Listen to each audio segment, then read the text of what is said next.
انسان کو جسمانی طاقت نہیں بلکہ ایمان کی طاقت مضبوط بناتی ہے۔ اللہ نے انسان کے ہاتھ میں صرف نیت اور کوشش دی ہے، کامیابی وہ خود دیتا ہے۔ اپنے کردار کے ذریعے لوگوں کو مسلمان کریں۔ بندوق کے زور پر کبھی اسلام نہیں پھیلتا بلکہ آپ کے کردار سے پھیلتا ہے۔ اپنے خوابوں کے لیے سمجھوتا کرو لیکن اپنے خواب پر کبھی سمجھوتا نہ کرو۔ تصوری لیڈر ہر دل عزیز فیصلے نہیں کرتے، وہ صحیح فیصلے کرتے ہیں۔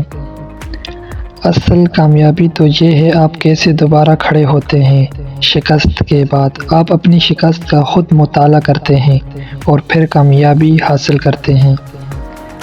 بہادری سچ اور صحیح کے ساتھ کھڑی ہوتی ہے۔ سچائی وہ طاقت ہے جو ہمارے مسائل حل کر سکتی ہے۔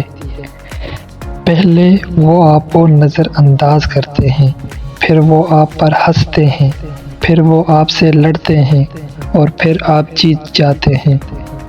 رہنما لوگوں کی رہنمائی کرتا ہے، رہنما لوگوں کی رائے کی پیروی نہیں کرتا۔ میں یقین کر چکا ہوں ایک شخص کو ہارنے کا خوف نہیں ہونا چاہیے۔ میرے خیال سے ایک خاص حل یہی ہے